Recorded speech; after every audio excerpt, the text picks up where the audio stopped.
आई चलिए first student, आज से आपका एक नया टॉपिक स्टार्ट हो रहा है।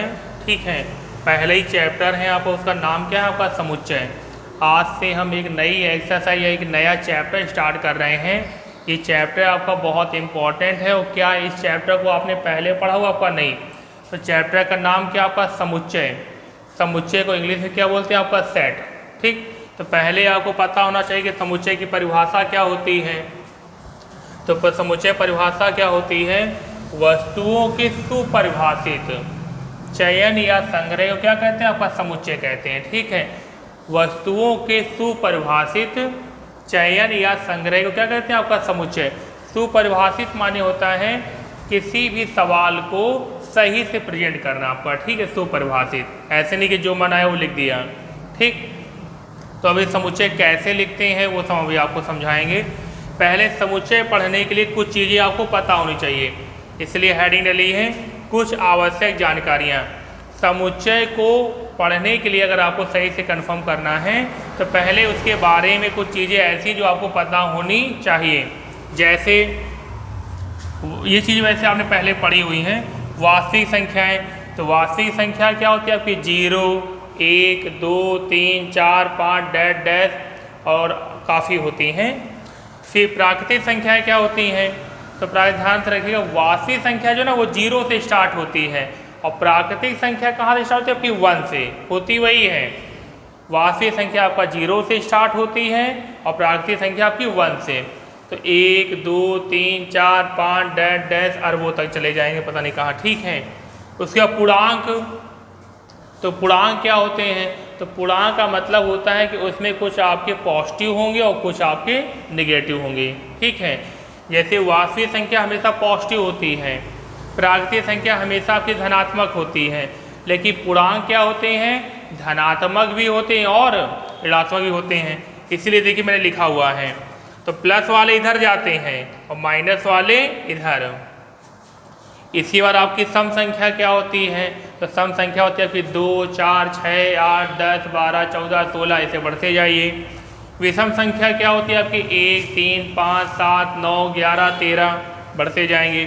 भाज्य संख्याएं, भाज्य संख्याएं होती है आपका जो 1 से और स्वयं से या किसी भी संख्या से कट जाए। भाज्य संख्या क्या होती है आपकी ऐसी संख्या जो किसी भी संख्या से कट जाए। तो जैसे 2 है, 4 है, 6 है, 50 है, 100 है। अभाज्य क्या होता है, वो संख्या या तो 1 से कटे और या फिर स्वयं से किसी और संख्या से ना कटे। ठीक, तो वो अभाज्य होती है। जैसे 2 है, 3 है, 5 है, 7 है, 9 नहीं होगा, 9 कट जाता है तो 11 है। इसके बाद कुछ आपको इंग्लिश में पता होना चाहिए आपका वर्णमाला। तो टोटल आपके अल्फ़ाबेट कितने होते हैं आपके 26, ए से लेके जेड तक। उसी में आपके कुछ स्वर होते हैं, तो स्वर क्या होते हैं आपका ए, ई, आई, ओ, यू 5 होते हैं। 26 वर्णमाला में से 5 आपके स्वर होते हैं और 21 क्या होते हैं आपके व्यंजक। इसके बाद आपका ध्यान रखिएगा कि मैं अब रुकिए, आपको मैंने यहाँ पे एग्जाम्पल दिया है समुच्चय। तो मैंने अभी आपसे कहा कि समुच्चय का डिफिनेशन क्या होती है, सुपरिभाषित। सुपरिभाषित का मतलब होता है कि सवाल को सही से लिखना। जैसे मैंने एग्जाम्पल दिया है, एक आपका एग्जाम्पल 2, 4, 6, 8, 10, तो ये आपका नॉर्मल लिखा हुआ है, तो क्या ये समुच्चय है, नहीं, no. A, E, I, O, you, क्या इसे समुच्चय बोलेंगे आपका, नहीं। अगर इसी चीज़ को हम कैसे लिख दें आपका करली ब्रैकेट में। ठीक, अगर आप किसी भी चीज़ को करली ब्रैकेट के अंदर लिख दें तो वो क्या बन जाता है आपका समुच्चय। तो देखिए करली ब्रैकेट के अंदर लिखा हुआ है तो ये आपका समुच्चय बन गया। देखिए करली ब्रैकेट के अंदर लिखा हुआ आपका समुच्चय बन गया। तो ध्यान रखिए, ये जो आपका बना होता है ये ऐसे बना हुआ है, ऐसे। ठीक, तो ये जो बना हुआ है इसे इंग्लिश में क्या बोलते हैं आपका कर्ली ब्रैकेट और हिंदी में क्या बोलते हैं आपका मंझला कोष्ठक। कोष्ठक आपने पढ़ा, कोष्ठक 3 प्रकार के होते हैं। आपने छोटी क्लासों में पढ़ा हुआ है कि कोष्ठक कितने प्रकार के होते हैं आपके 3। ठीक, 3 प्रकार के कोष्ठक होते हैं। एक आपने पढ़ा होगा ये ऐसे। ठीक, तो ये जो कोष्ठक है ये कौन सा कोष्ठक होगा, बड़ा वाला। ये जो आपका कोष्ठक है ये कौन है आपका, बड़ा वाला। ये जो आपका कोष्ठक है इसे क्या बोलते हैं आपका, छोटा वाला। और ये जो हम लोग समुच्चय में यूज करेंगे इसे बोलते हैं आपका मंझला कोष्ठक, करली ब्रैकेट। तो कोष्ठक कुल आपके 3 प्रकार के होते हैं।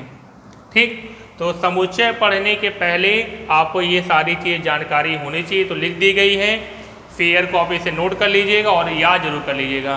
तो अगले टर्न पे हम आपको समुच्चय पढ़ाएंगे। ठीक।